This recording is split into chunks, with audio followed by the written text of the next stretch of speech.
Hi guys, so I haven't done a video in a hot minute, especially not a how-to video, and I was kind of debating whether doing this or not. I just haven't been cooking so much, like things I'd like to upload, or like family's always around, so like I can't really do a video in front of everybody. But I'm gonna cut up some veg. I'm gonna make risotto today. I'm gonna make a chorizo garlic risotto, kind of like the one I've already done, but I'm adding mushrooms, I'm using red wine. I don't know, it's just a tad different, but I'm not sure if you guys will want to see that video, so definitely let me know if you want to see it and I'll just make it just in case. But today I'm just going to chop up some mushrooms, some onions, and some garlic and just show that to you guys. And by the way, this is my home in Florida. I am back here since school was suspended, so that's why it's kind of a different setting. But let's get on with the video. So the very first thing I have are these mushrooms here, and to clean them before we chop them up a little, all you do is grab a damp towel, a damp tip paper towel, and just kind of rub them a little bit to take some of that dirt off. So that's just what I'm going to do for, all of them. There's just all this dirt all over it. If you run them through water, I mean, that's kind of debatable. Some people say they're already filled with water and running them through water will just kind of fill them with more moisture. I don't know, I've just always kind of done this way. That's kind of how we're taught in school, and it's really not that hard. So I just go through all of them and wipe them up a little to take off the dirt. All right, so now we have our garlic, our onions, and our mushrooms ready to chop up. So let's go ahead and get to it. We'll go ahead and start with the garlic. So for this, I'm doing this much because I'm going to be using it for the risotto, and then a mojo that I'm also doing for yuca later. So this, I literally just try to cut it into smaller pieces so you guys can see it. Let me do it this way. So I'm just slicing through. The trick for your fingers is to maintain like a claw form where the knife is against you, but since you hold the knife against you, no matter how you cut down, because it's against that knuckle right there, it won't cut you. So that's really the trick, really just keeping your hand there and learning how to keep your thumb and your pinky away, and using these kind of 3 fingers, mine is mostly like these 2, to kind of keep the knife at bay, and then you move along the item as you need to. The blade of the knife should remain on the board always, unless it's an extremely big item, but you don't want that chopping noise that we all love. It's really most about, we're not trying to beat the drums here, we're trying to cut whatever item. So again, if you can see, blade of the knife is against my fingers, and I'm just going straight up and down, slicing it through, and letting the knife do the work. I'm not trying to crush the garlic. I'm just trying to let it go through. It slides easily. The knife will do the work for you. And the more comfortable you get, the more practice you have, the faster you can go. Don't try to go super fast at first. It's pretty easy, but you really just need the practice. So I'm just gonna go like this to all of them. Once I go through all of them, I'm just gonna rock and chop, which is what it's called. And basically just rock and chop until my garlic is as minced as I want it to be. If you were making garlic paste, at the end you could add a little bit of salt, and that makes the juices come out of the garlic, and it creates that paste, that texture that you would like for that. But we don't usually do that. So I have all my garlic, and now I'm just gonna rock and chop. And I'll show you what that means. So you hold the edge of the knife on the board. You hold your fingers to kind of stabilize the knife. You have a nice firm grip over here. I'm holding a nice firm grip. You hold the tip of the blade down and then just rock and chop. Just go through it. As I get to that end, I'm gonna bring it back and then start again and rock and chop. As you guys can see, the garlic is considerably smaller, and that's pretty much where I'm gonna leave it at this point. Half of this is gonna be for the risotto and half of this is gonna be for the other dish.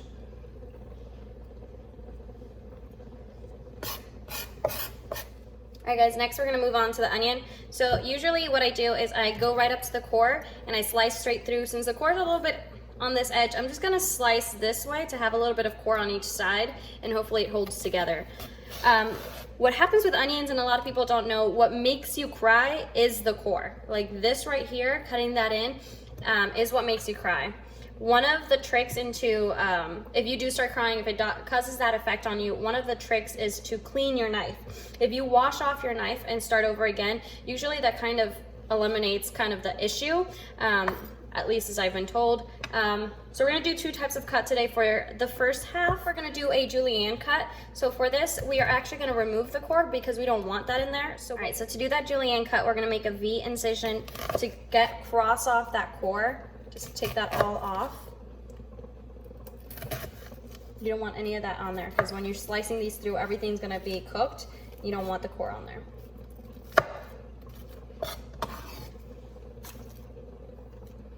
Now, doing a julienne on an onion is probably my favorite thing to do, and a chiffonade cut as well, but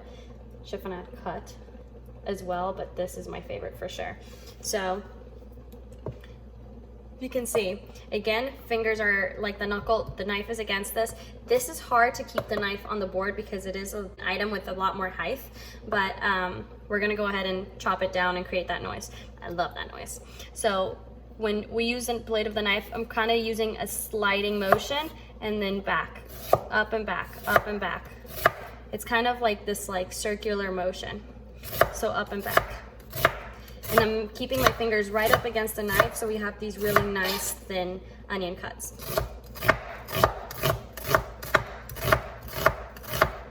Again, letting the knife do the work.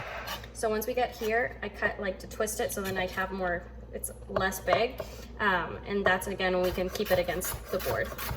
And just hold it against your fingers, making sure to not cut yourself, and just go in that circular motion. And there's your julienne veg. Now for small dice, that's also a pretty fun one. So you're gonna go ahead and take the onion, and the small dice is a 1/4 inch by 1/4 inch by 1/4 inch. And we're just gonna make those incisions. I'm not gonna worry too much about the precision on the knife cut because I'm at home and production cuts are okay as well. I'm just gonna go ahead, make those incisions. They're about a 1/4 inch each. Go straight down, never going all the way to the core. You want it to stay intact so it's easier to cut. Then we're gonna go ahead and slice through right there. Just carefully, not cutting your hand, just cut through the middle.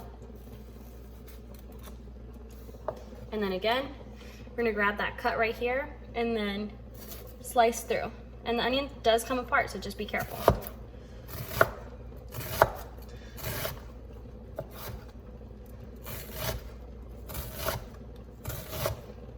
Small dice, and then this starts happening, which is fine.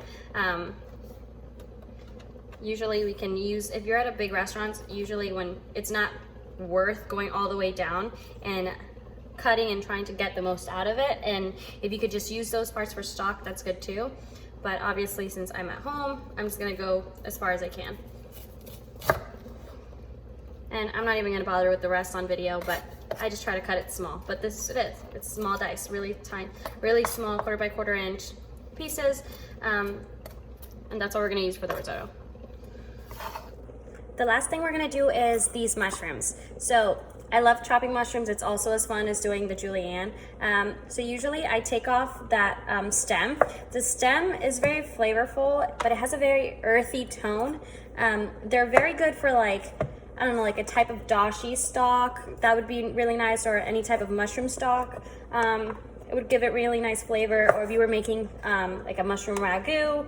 But anyway, for what I'm doing it, I don't want the earthy flavor to overpower the brightness of the tomato sauce. I want it to be balanced. So that's why I'm gonna go ahead and take off the stem for these, and then we're gonna go ahead and slice it. So again, we're gonna grab the knife, nice and sturdy knife. You grab the handle. I do like to keep my finger here for kind of balance,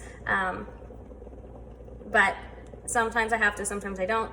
Claw hands, knife against my claw, grabbing the mushroom and slicing it through, letting the knife do the work. Easy. So again, letting the knife do the work, just slicing, easy. Mushrooms are pretty easy to cut. They have this really nice smooth texture that just let you go straight through them. And again, the faster you are, the better.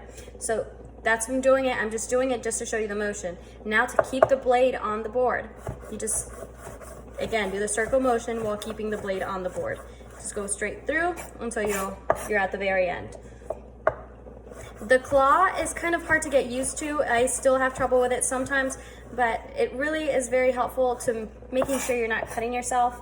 And then you can go as fast as you like, as soon as you get comfortable.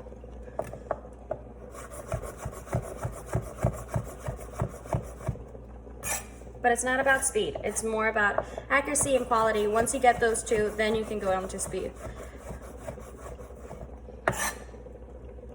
But really learning that claw motion is what's going to keep you as safe as possible and being able to do it any sort of fast.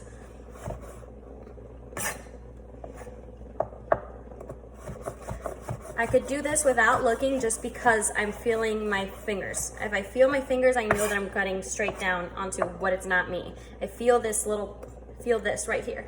My knife is right against it. Knife is against the board, circle motion, letting the knife do the work, nice sturdy grip,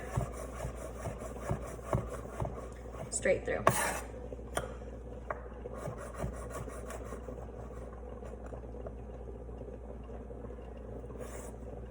Also, the biggest help to any cutting techniques is your knife. If you have a nice, really sharp knife, that will help you immensely in cutting any sort of vegetables.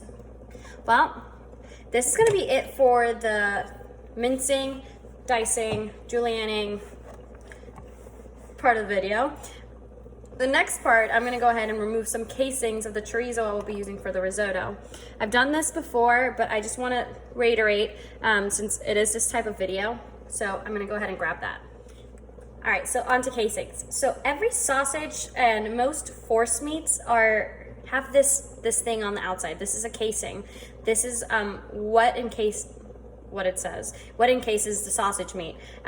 This is usually taken from either cow's intestines or hog intestines, and that's what they are. That's what this thing, it's very strong and sturdy, but it's very easy to take off, but that's what they are. So since I'm gonna be cutting it like sausage, I'm gonna be making an incision with my very not sharp knife. I'm gonna do it this way. You should never do your knife towards you, but because my mom's knives are not very sharp, I'm just gonna go ahead and make an incision like that and remove that casing. So from the bottom up, I'm gonna go with that hole that's right there, and I'm gonna make sure I don't have any on my fingers, and then just kind of drag it up and cut. I'm just gonna take that all off to remove the casing for when I'm cooking. This is a pork sausage. These are so yummy. We use them a lot in our barbecues, so today I'll be using it to cook this.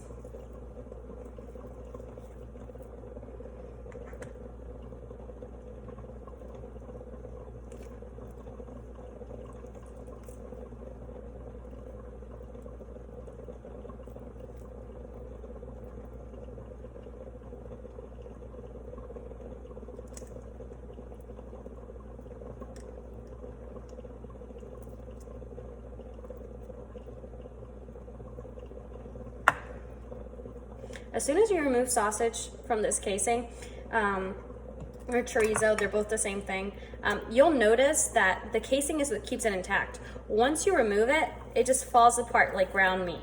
It's exactly just like ground meat. That's what it is.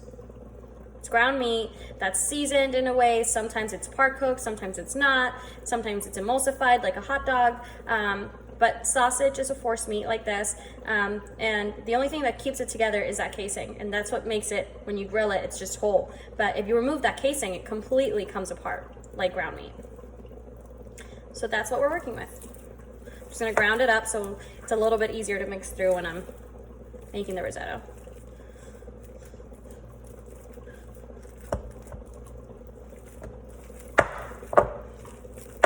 I don't really have to add anything to this to flavor it because it's already has a nice little tang to it. It has a nice little kick. So this is super easy to work with to make this risotto because it's so flavorful already. All right, guys, so that's gonna be it for this video.